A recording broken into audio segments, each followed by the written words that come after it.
Hello guys, कैसे हो आप लोग। देखिए बीपीएससी के प्रीवियस क्वेश्चन पेपर टिहरी बांध परियोजना संबंधित है नियतिवादी विचारधारा से, संभववादी विचारधारा से, वैज्ञानिक नियति विचारधारा से। तो इसका आंसर होगा संभववादी विचारधारा से। एक्सप्लेनेशन देखिए आप लोग। देखिए टिहरी बांध परियोजना संभववादी विचारधारा से संबंधित है। मानव भूगोल में संभववाद एक ऐसे संप्रदाय स्कूल के रूप में स्थापित हुआ जिसकी विचारधारा और दर्शन इस बात का समर्थन करते हैं कि औद्योगिक क्रांति के पश्चात मानव ने अपनी सृजन शक्ति से प्रकृति की गतिशील शक्तियों जैसे बहता जल, परिवहित मिट्टी, वनस्पति एवं स्थायी शक्तियों, धरातल, खनिज पदार्थ आदि का अपने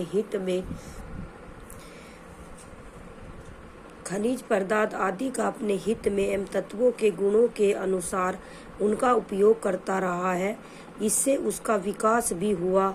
गौरतलब है कि संभववाद की विचारधारा का सर्वप्रथम प्रतिपादन फ्रांसीसी इतिहासकार लुसियन फेरो ने अपनी पुस्तक ज्योग्राफिकल इंट्रोडक्शन टू हिस्ट्री में सन 1925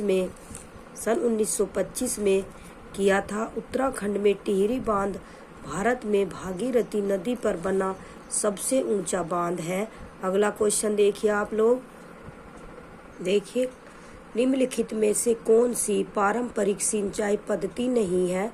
खंदक प्रणाली, चेन पंप प्रणाली, ड्रिप प्रणाली, उपरोक्त में से एक से अधिक। तो इसका आंसर इसका आंसर होगा ड्रिप प्रणाली।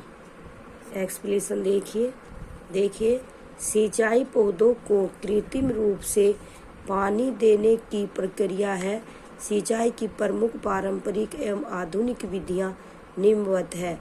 पारंपरिक सिंचाई विधियां हैं खंदक प्रणाली, चैन पंप प्रणाली, ढेकली प्रणाली, रहर तथा मोट प्रणाली।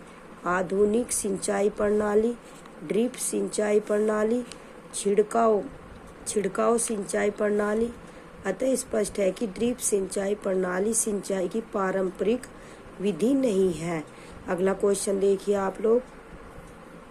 देखिए दामोदर घाटी परियोजना किस राज्य में स्थित है? बिहार में, झारखंड और पश्चिम बंगाल में, उड़ीसा में। उपरोक्त में से एक से अधिक, उपरोक्त में से कोई नहीं। तो इसका आंसर होगा बी, झारखंड और पश्चिम बंगाल में दामोदर घाटी परियोजना स्थित है। एक्सप्लेनेशन देखिए दामोदर घाटी परियोजना झारखंड और पश्चिम बंगाल की परियोजना है। दामोदर घाटी परियोजना के तहत वर्ष 1948 में दामोदर घाटी निगम की स्थापना की गई। यह स्वतंत्र भारत की प्रथम बहुउद्देशीय परियोजना है। इस परियोजना से लाभान्वित होने वाले राज्य झारखंड, बिहार, पश्चिम बंगाल है। देखिए क्वेश्चन, गंगा नदी के दक्षिणी किनारे से मिलने वाली सबसे बड़ी सहायक नदी कौन सी है? कोसी, गंडक, सोन। तो इसका आंसर होगा सी, सोन। एक्सप्लेनेशन देखिए गंगा नदी के दक्षिणी किनारे से मिलने वाली सबसे बड़ी नदी सोन 780 किलोमीटर है। गंगा की लंबाई 2525 किलोमीटर है। यमुना की लंबाई 1376 किलोमीटर। गंगा नदी में दाहिनी ओर से मिलने वाली भारत की सबसे बड़ी नदी है। गंगा ब्रह्मपुत्र मिलकर विश्व का सबसे बड़ा डेल्टा का निर्माण करती है। अगला क्वेश्चन देखिए आप लोग। देखिए 1954 में किन दो देशों के बीच कोसी सिंचाई एवं जल विद्युत परियोजना समझौता हस्ताक्षरित हुआ था? भारतवर्ष और बांग्लादेश के बीच, भारतवर्ष और चीन के बीच, भारतवर्ष और नेपाल के बीच। तो इसका आंसर होगा सी। एक्सप्लेनेशन देख लीजिए आप लोग। देखिए कोसी सिंचाई एवं जल विद्युत परियोजना 1954 में हस्ताक्षरित भारत और नेपाल की संयुक्त परियोजना है। इस परियोजना के अंतर्गत 4 इकाइयों पर काम किया गया है। कोसी नदी गोसाइथान चोटी के उत्तर से निकलकर नेपाल में स्थित भीमनगर के पास भारत में प्रवेश करती है। यह नदी बिहार राज्य के पूर्वी उत्तरी भाग में प्रवाहित होती हुई कुशेला के पास गंगा नदी में मिल जाती है। कोसी नदी को बिहार राज्य का शोक कहा जाता है। अगला क्वेश्चन देखिए आप लोग, निम्नलिखित में से कौन सा बांध महानदी पर स्थित है? हीराकुंड बांध, दुधवा बांध और घुमरापदर बांध। उपरोक्त में से एक से अधिक, तो इसका आंसर होगा उपरोक्त में से एक से अधिक। एक्सप्लेनेशन देखिए आप, देखिए हीराकुंड बांध तथा दुधवा बांध महानदी पर स्थित है। महानदी प्रणाली उड़ीसा राज्य की सबसे बड़ी नदी और प्रायद्वीपीय भारत की तीसरी सबसे बड़ी नदी है। इसी नदी का जल ग्रहण क्षेत्र छत्तीसगढ़, मध्य प्रदेश, उड़ीसा, झारखंड और महाराष्ट्र तक विस्तारित है। इस नदी पर स्थित हीराकुंड बांध भारत का सबसे लंबा बांध है।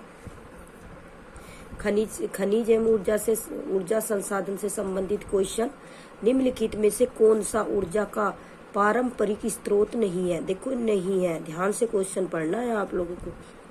कोयला, प्राकृतिक गैस, पवन ऊर्जा, तो इसका आंसर होगा सी, नहीं है, पवन ऊर्जा नहीं है। एक्सप्लेनेशन देख लीजिए आप लोग, देखिए पवन ऊर्जा का पारंपरिक स्रोत नहीं है।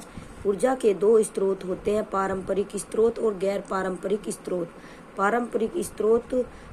पारंपरिक ऊर्जा स्रोत में जीवाश्म ईंधन, कोयला, प्राकृतिक गैस आदि आते हैं। गैर पारंपरिक ऊर्जा स्रोत में पवन ऊर्जा, बायोगैस, बायोमास ऊर्जा और नवीकरणीय ऊर्जा संसाधन आती हैं।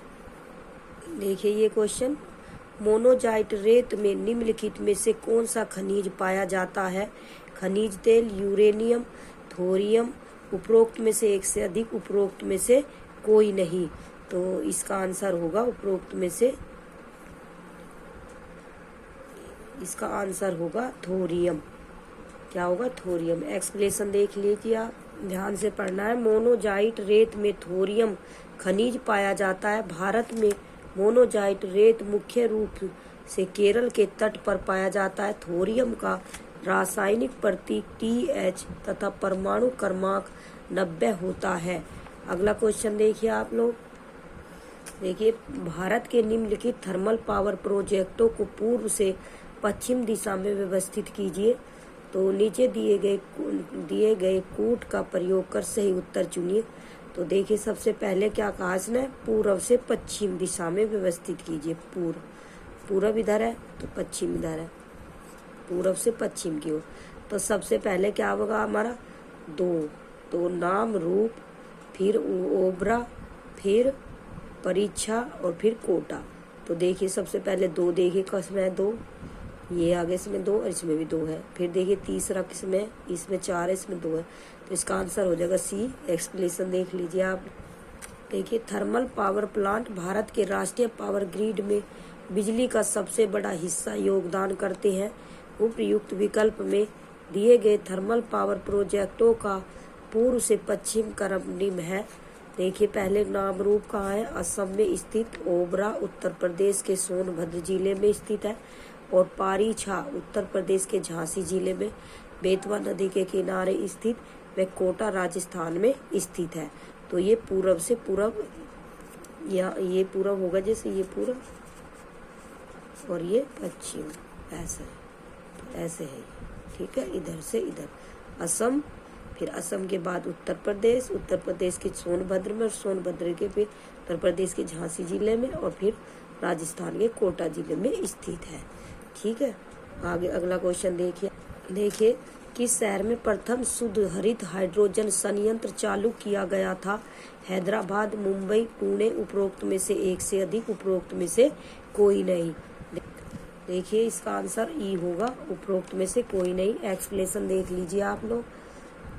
एक्सप्लेनेशन, ऑयल इंडिया लिमिटेड द्वारा असम के जोरहाट पंप स्टेशन पर 10 किलोग्राम प्रतिदिन की स्थापित क्षमता के साथ भारत के पहले 99.999% शुद्ध ग्रीन हाइड्रोजन प्लांट की शुरुआत की गई है। यह संयंत्र 500 किलोवाट सौर संयंत्र द्वारा 100 kilowatt ion exchange membrane electrolyser सारणी का उपयोग करके उत्पन्न बिजली से हरित हाइड्रोजन उत्पादित करता है।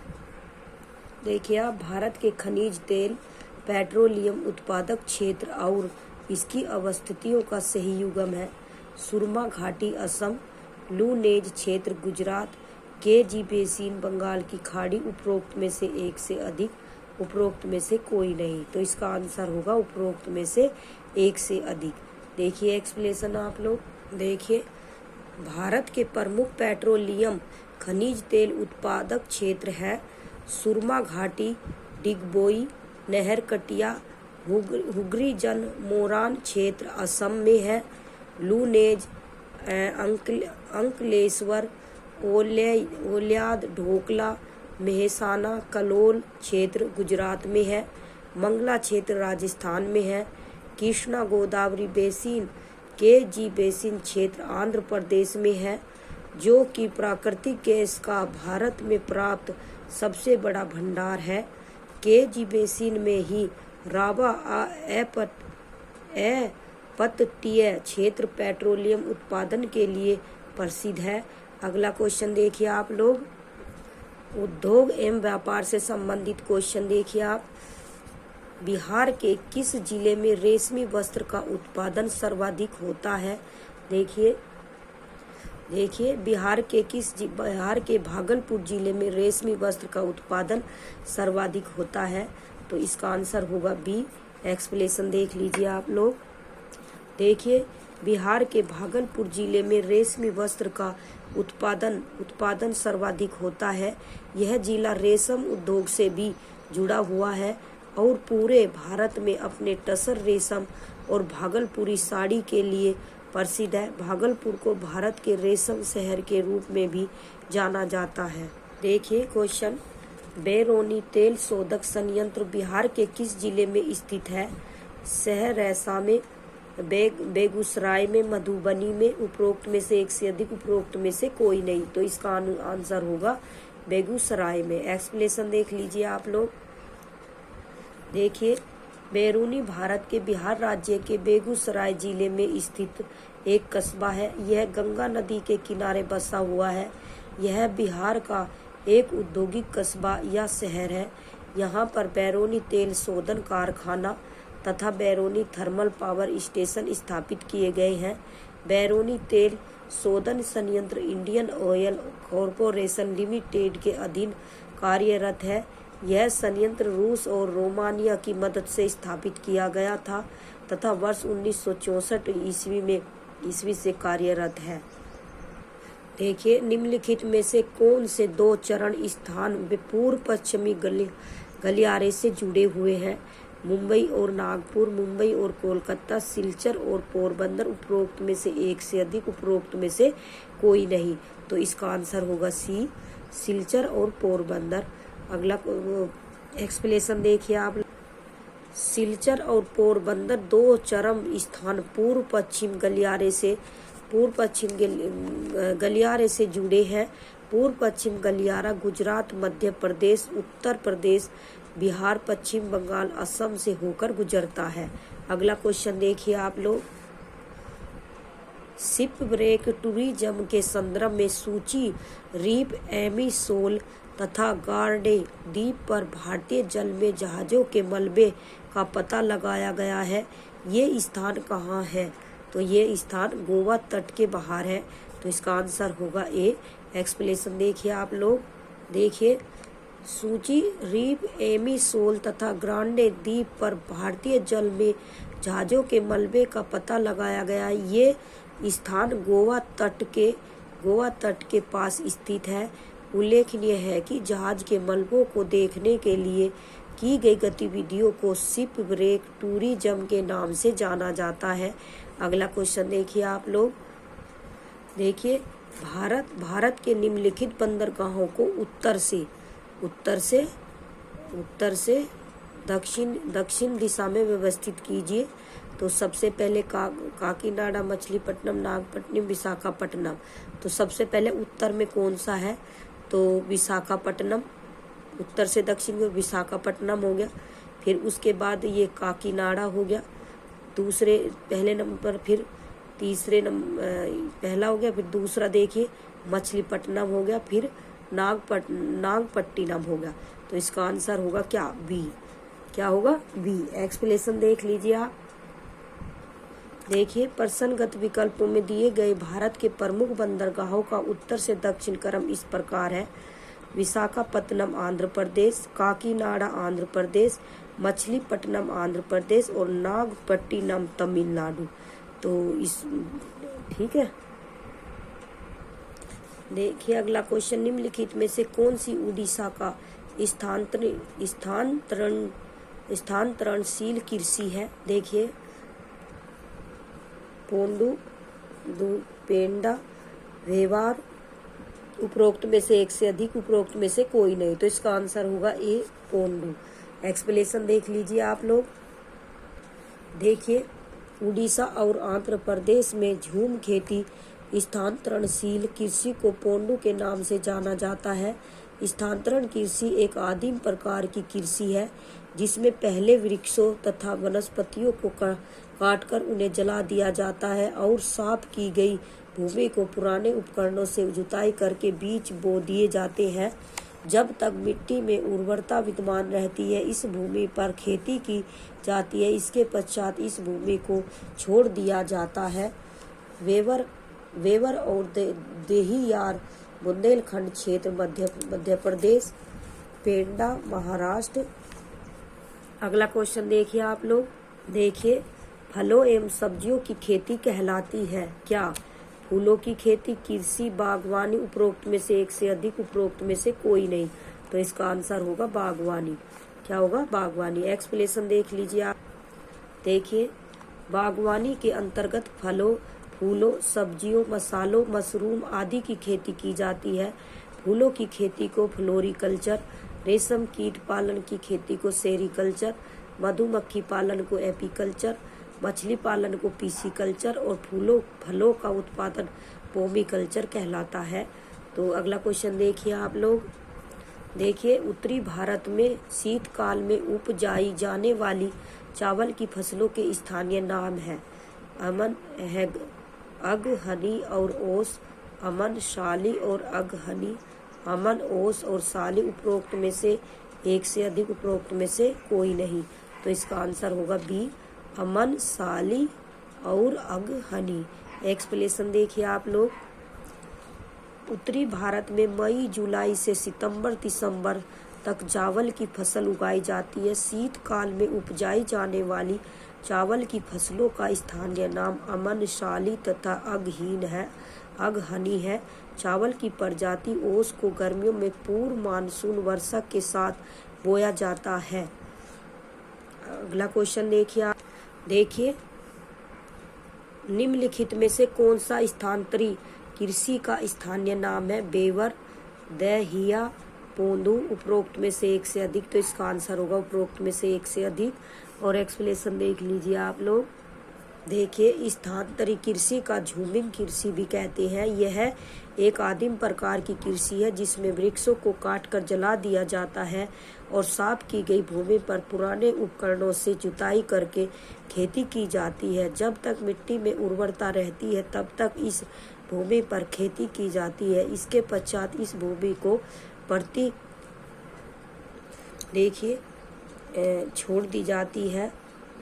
छोड़ दिया जाता है। झूम कृषि के स्थानीय नाम और स्थान इस प्रकार है।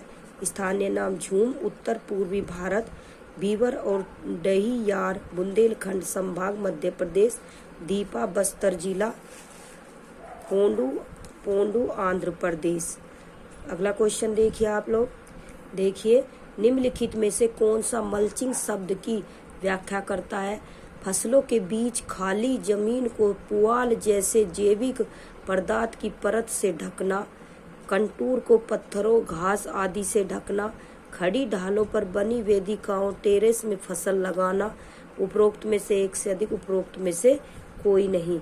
तो इसका आंसर होगा फसलों के बीच खाली जमीन को पुआल जैसे जैविक पदार्थ की परत से ढकना।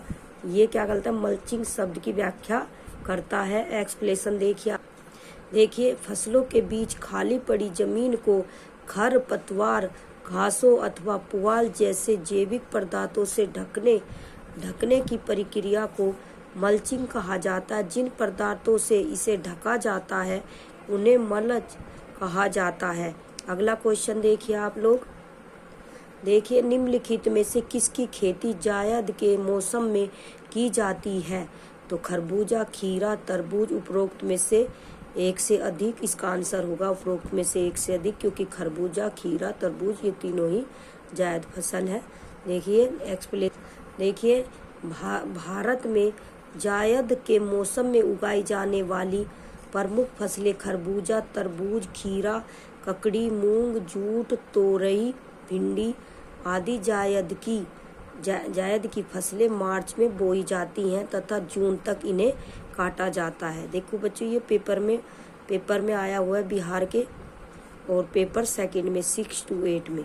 ठीक है, अगला क्वेश्चन देखिए आप लोग लेसन और देखिए आप। भारत में खेती के 3 मौसम होते हैं, रबी, खरीफ, जायद। रबी की फसलों को शीत ऋतु में अक्टूबर से दिसंबर के बीच बोया जाता है तथा ग्रीष्म ऋतु के आरंभ में अप्रैल से जून के मध्य काटा जाता है। इस मौसम की प्रमुख फसलें हैं गेहूं, जौ, मटर, चना आदि। खरीफ की फसलें जून जुलाई में मानसून के आगमन के साथ बोई जाती हैं तथा अक्टूबर नवंबर में शीत ऋतु के आगमन के साथ काटी जाती हैं। इस मौसम की प्रमुख फसलें चावल, कपास, जूट, ज्वार, बाजरा आदि हैं। अगला क्वेश्चन देखिए आप लोग। मानव प्रजातियों से संबंधित क्वेश्चन, और जो पेपर प्राइमरी में आया वो है। देखिए, जीवाश्मों के आधार पर मानव का उत्पत्ति केंद्र है। तो अफ्रीका की रिफ्ट घाटी, मध्य एशिया, जेरूसलम। उपरोक्त में से एक से अधिक, उपरोक्त में से कोई नहीं।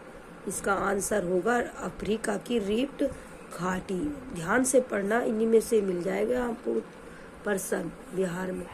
देख लो अच्छे से।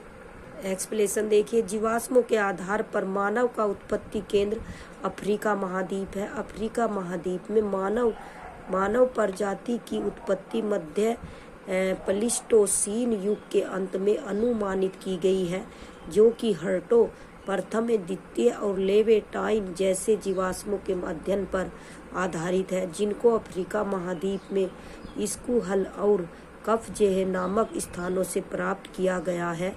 अगला क्वेश्चन देखिए आप लोग।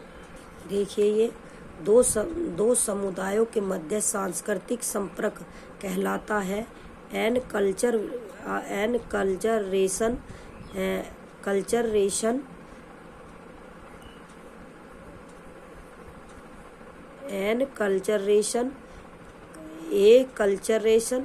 Cultural rails.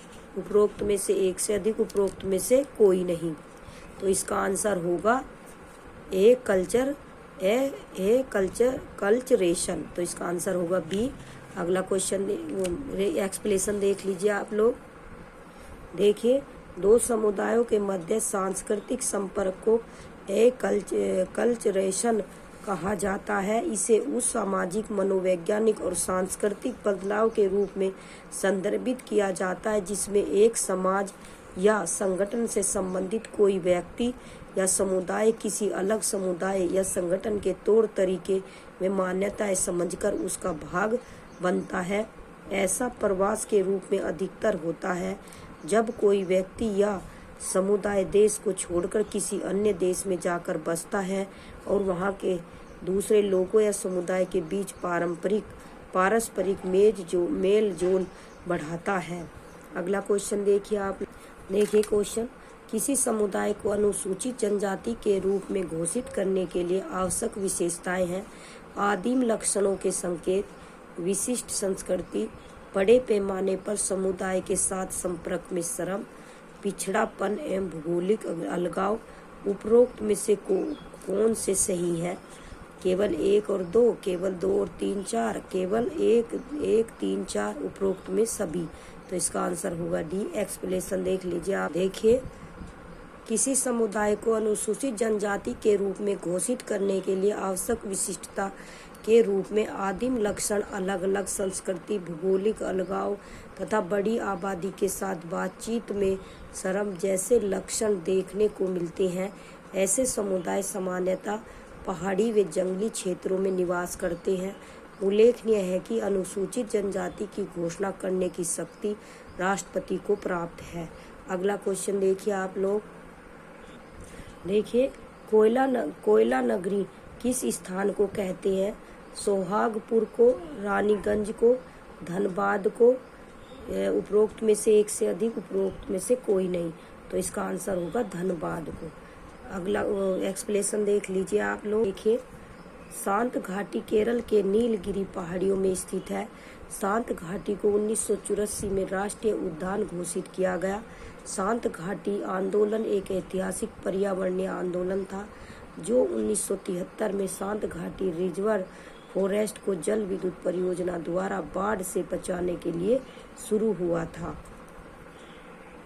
अगला क्वेश्चन देखिए आप लोग। मोटा अनाज को चमत्कारिक अनाज और भविष्य की फसल कहा जाता है, क्यों? सूखी सहिष्णु फसल के कारण, कुछ बाहरी कारक की आवश्यकता के कारण, पोषण की दृष्टि चावल और गेहूं के बराबर के कारण, उपरोक्त में से एक से अधिक, उपरोक्त में से कोई नहीं। तो इसका आंसर होगा उपरोक्त में से एक से अधिक। एक्सप्लेनेशन देख लीजिए आप। देखिए, मोटे अनाज को अक्सर उनके असंख्य स्वास्थ्य लाभों और इस तथ्य के कारण चमत्कारिक अनाज कहा जाता है कि वे कठोर शुष्क वातावरण में पनप सकते हैं जहां अन्य फसलें संघर्ष करती हैं। मोटे अनाज को चमत्कारी अनाज माने जाने के पीछे कुछ प्रमुख कारण हैं जो निम्न है।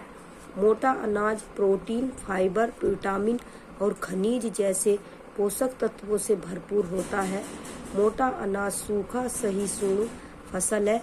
इसमें अन्य फसलों की तुलना में कम पानी, कम कीटनाशकों की आवश्यकता होती है, जिससे यह किसानों के लिए पर्यावरण के अनुकूल विकल्प बन जाता है। गेहूं और धान की फसलों के मुकाबले इसमें सोल्यूबल फाइबर के साथ ही कैल्शियम और आयरन की मात्रा अधिक होती है।